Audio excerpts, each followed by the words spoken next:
전능하사 천지를 만드신 하나님 아버지를 내가 믿사오며 그 외아들 우주 예수 그리스도를 믿사오니 이는 성령으로 잉태하사 동정녀 마리아에게 나시고 본디오 빌라도에게 고난 받으사 십자가에 못 박혀 죽으시고 장사한 지 사흘 만에 죽은 자 가운데서 다시 살아나시며 하늘에 오르사 전능하신 하나님 우편한 자 계시다가 저리로서 산자와 죽은 자를 심판하러 오시리라. 성령을 믿사오며 거룩한 공예와 성도가 설교하는 것과 주의를 사여 주시는 것과 몸이 다시 사는 것과 영원히 사는 것을 믿사옵나이다. 아멘. 창세기 45장 3절에서 8절 말씀입니다. 요셉이 그 형들에게 이르되 나는 요셉이라 내 아버지께서 아직 살아 계시나이까. 형들이 그 앞에서 놀라서 대답하지 못하더라. 요셉이 형들에게 이르되 그들을 가까이 오소서 그들이 가까이 가니 난 당신의 아버지 요셉이니 당신들이 당신의 편자다. 당신들이 나를 이곳에 팔았다고 해서 근심하지 마소서. 한탄하지 마소서. 하나님이 생명을 구원하시려고 나를 당신들보다 먼저 보내셨나이다. 이 땅에 있는 것과 하늘에 있는 아직 5년 가까이 걸렸다고 하나님이 큰 구원으로 당신들의 생명을 보존하고 당신들의 후손을 세상에 두시려고 나를 당신들보다 먼저 보내셨나니 그런즉 나를 이르러 보낸 이는 당신들이 아니요 하나님이시라. 하나님이 나를 바로에게 아버지로 삼으시고 그 온 집의 주로 삼으시며 애굽 온 땅의 통치자로 삼으셨나이다. 아멘. 할렐루야. 오늘은 창세기 45장 3절에서 8절 말씀 중심으로 이 요셉의 이 고백으로 본 예수님의 모습이란 제목으로 하나님의 말씀을 전하도록 하겠습니다. 우리가 잘 알듯 요셉은 과거 이복 형들의 시기를 받고 자랐습니다. 이복 형들은 요셉을 처음에 죽이려고 하였죠. 그러다가 서로 타협을 하여서 노예로 팔아버리게 됩니다. 하지만 그런 과정, 그 고통 가운데에 요셉은 죽을 수도 인생을 포기할 수도 있었지만 그 모든 것을 이겨내고 애굽 땅에서 하나님의 인도하심을 받고 하나님의 도우심을 받은 가운데 애굽의 총리 자리에 권력자로서 높은 위치에 앉게 됩니다. 결국 하나님의 도우심으로 인하여 그는 애굽 총리가 되었습니다. 이후 애굽과 그 주변국들 전역에 기근이 있었고 요셉으로 말미암아 정확히 말하면 하나님의 그 지혜와 또 하나님의 도우심으로 말미암아 전역에 그 기근으로 인하여 힘든 가운데 오히려 그 고통을 이용하여서 애굽을 더욱더 부와 또 높은 위치로 축적할 수 있는 기회를 삼아 주었다라는 거죠. 그러니까 요셉이 없었다면 애굽도 기근으로 인하여 멸망했거나 힘들었을 것이다 라는 것이죠.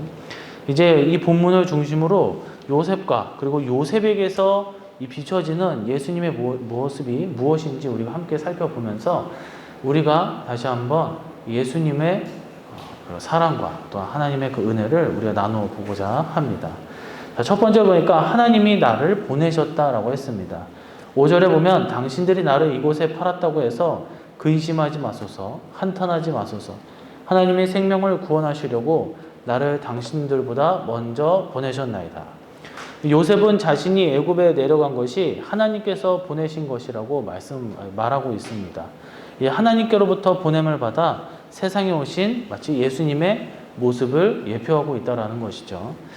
요셉은 하나님이 자기를 애굽 땅에 보내셨다라고 분명하게 말하고 있습니다. 여기서 보내셨나이다로 번역된 히브리어 원문 표현은 살라흐라는 단어를 쓰는데 이 단어는 파송하다, 그리고 뻗치다, 내뻗다 등의 의미를 갖고 있습니다.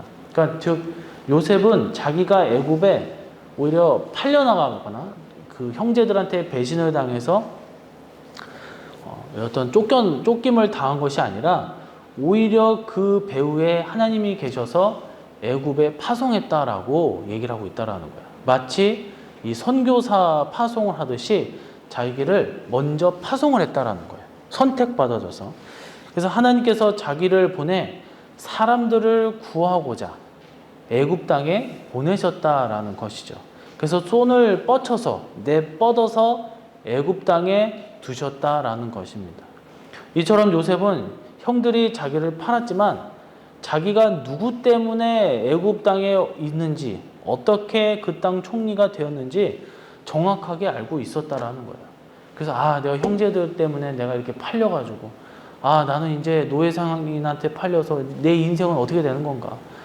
보디발의 밑에서 내가 좀 이제 집사로서 좀 살만했는데 오해를 받아서 지하 감옥에 가게 되고 내 인생은 어떻게 되는 것인가? 그런데 그 과정 속에서 원망할 수 있잖아. 이 나쁜 내 형제들, 이 원수보다 더 나쁜, 이 원수보다 더 원수 같은 내 형제들 어찌하여 나를 이렇게 팔아버렸을까? 원망할 수 있다라는 거예요. 자신의 처지를 비관할 수 있다라는 거예요. 그러나 요셉은 그렇게 했을 수도 있겠지만 말씀에서는 그렇게 나와 있지는 않죠. 요셉은 분명히 알고 있었다라는 거예요. 사실은 형제들이 자신을 팔았지만 그 배후의 그 과정 속에 하나님께서 함께하고 계셨기 때문에 하나님이 애굽 땅에 자신을 보내셨다라는 확신이 있었다라는, 정확하게 그것을 알고 있었다라는 거예요. 바로 이 요셉의 이 모습이 거룩된 모습, 거룩한 계획 속에 예수님의 모습을 잘 보여주고 있다라는 것입니다. 예수님도 다른 누가 아닌 바로 하나님께서 자기를 세상에 보내셨음을 잘 알고 계셨습니다. 그래서 우리도 이를 알아야 된다는 거예요.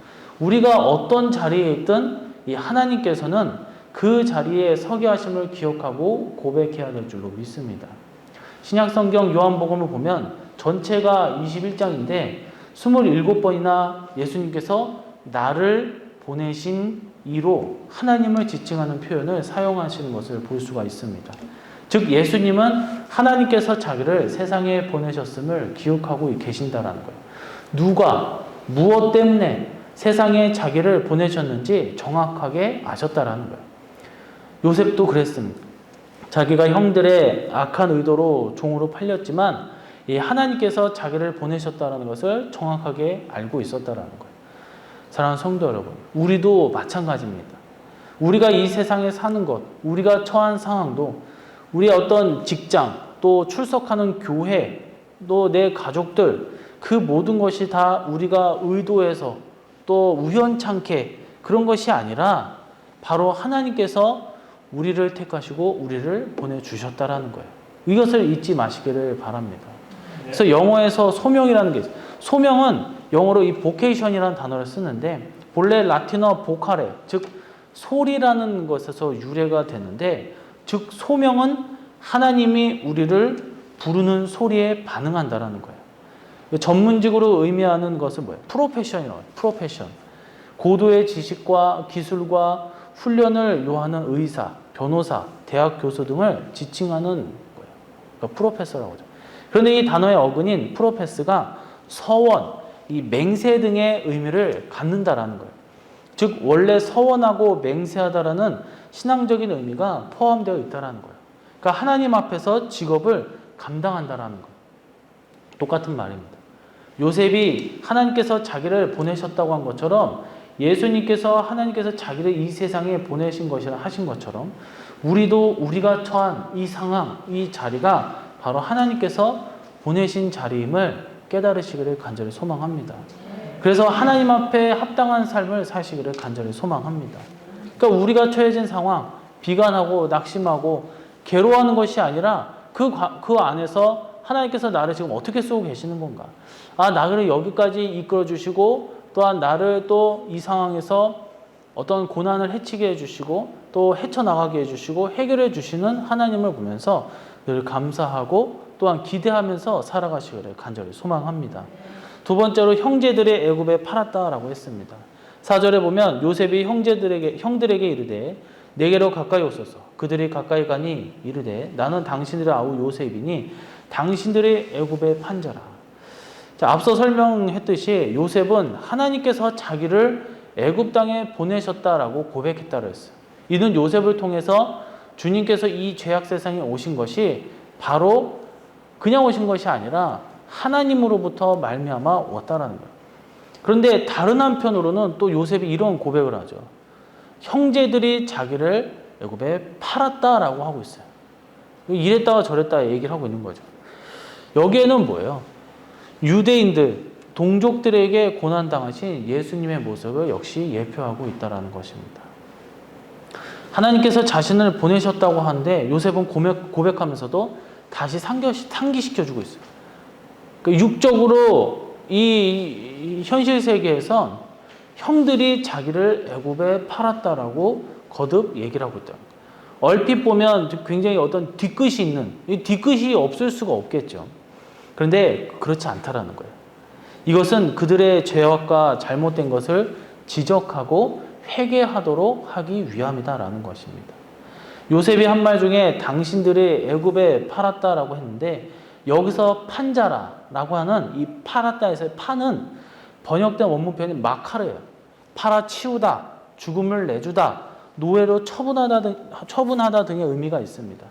그러니까 요셉은 형들이 자기를 종으로 팔아치우고 죽음에 내던지려고 했다는 것을 지적하고 있다는 거예요. 예수님도 마찬가지입니다.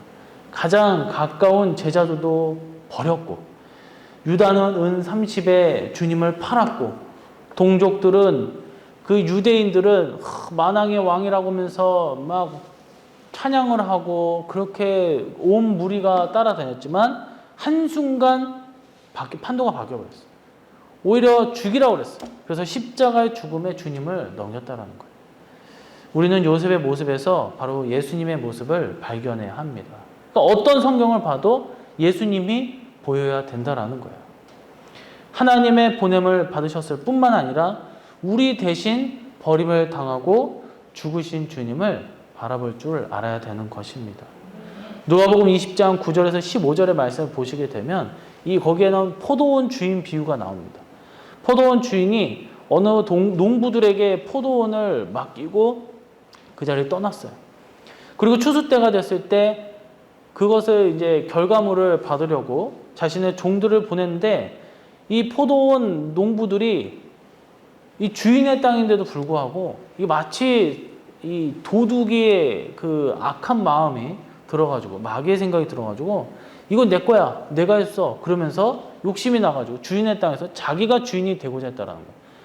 그리고 그 결과물을 받으러 온 그 주인의 종들을 때려버렸어요. 능욕했어요. 그래서 돌려보냈어요. 수차례 그렇게 주인이 똑같은 방식으로 보냈지만 농부들은 똑같이 종들을 하대하고 두드려 패고 보냈단 말이에요. 이 때문에 주인은 이제 어떻게 해야 될까 해서 자신의 상속자인 아들을 보내게 되면 말을 듣겠지 했다라는 거예요. 그러나 오히려 이 포도원에서 일하던 이 농부들은 더 이 상속자, 이 주인이 오니까 야 이거 안 되겠다, 이거 뺏기겠다 그러면서 오히려 아들을 죽여서 그 시신을 포도원 밖에 던지게 됩니다. 어떻게 돼요? 결국에는 주인이 화가 나서 다 멸망하겠죠. 오늘 요셉이 하는 말도 같습니다. 우리 대신 세상에 오신 주님이 요셉처럼 동족에게 가까운 이들에게 고난을 당하신 겁니다. 우리가 사기꾼들, 또 사기를 치는 자들 보세요. 멀리 있지 않아요. 가까운 자들이 막 웃으면서 온화한 표정을 지으면서 또 어떻게 합니까? 온화한 표정과 또한 신경이 쓰이니까 그런 거 좀 안 하셨으면 좋겠어요. 설교할 때. 온화한 표정을 지으면서 또 여러 가지 우리가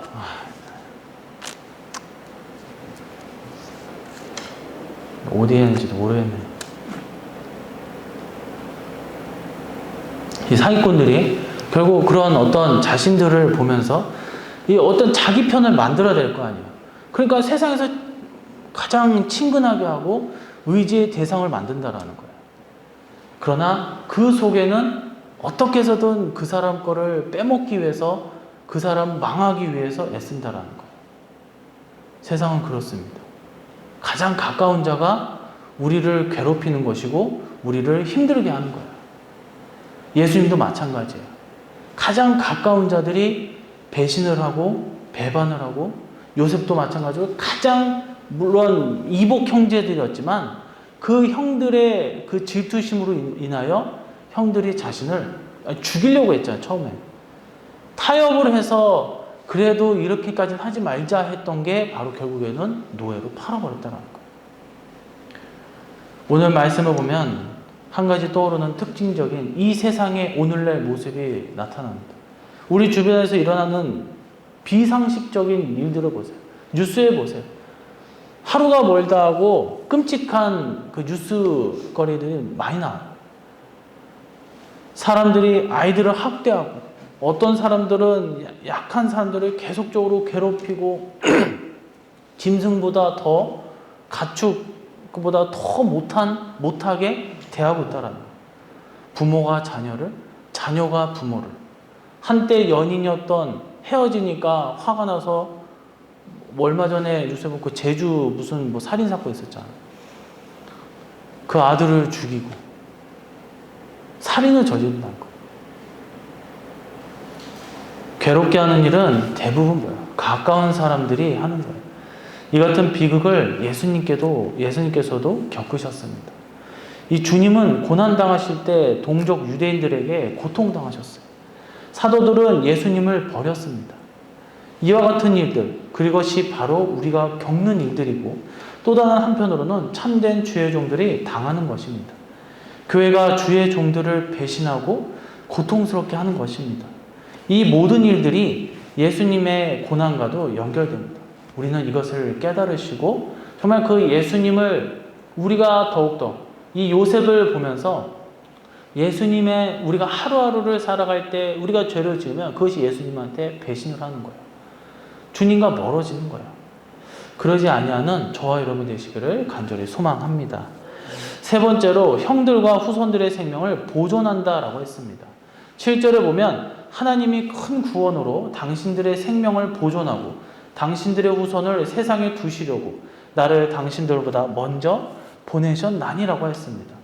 요셉이 형제들에게 고백한 내용을 통해서 예수님의 모습을 확인하고 있습니다. 첫 번째 뭐라 했어요? 요셉은 하나님이 자기를 보내셨다. 당신들이 아니라 하나님으로 말미암아 내가 애굽 땅을 도착했다라는 거예요. 두 번째, 요셉은 형제들이 애굽에 자기를 팔았다 했어요. 회개할 기회를 준다라는 거예요. 그리고 마지막 세 번째는 자신이 형제들과 그 자녀들의 생명을 보존하게 하셨다고 고백합니다. 이는 뭐예요?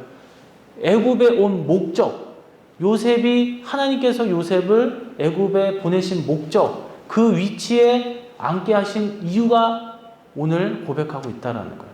이것은 예수님께서 이 땅에 오신 목적, 당신의 백성을 구원하심을 나타내고 있다라는 것입니다.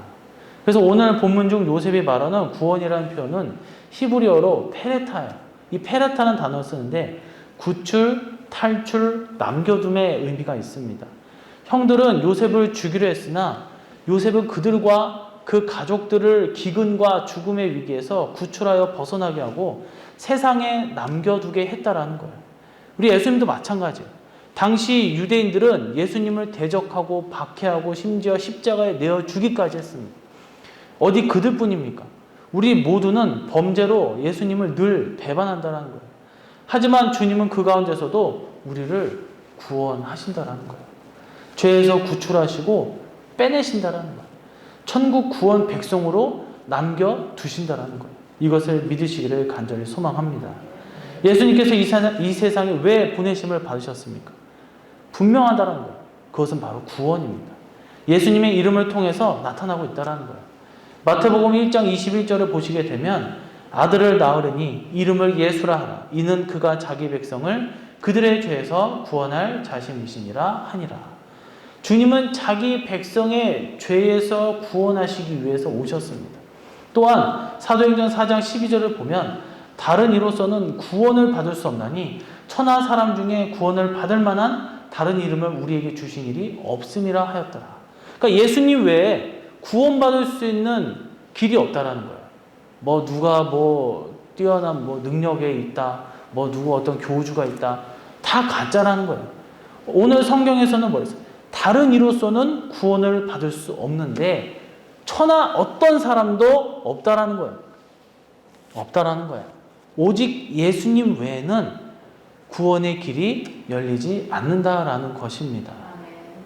계시록 7장 10절에 보시면 큰 소리로 외쳐 이르되 구원하심이 보좌에 앉으신 우리 하나님과 어린 양에게 있도다 했어요.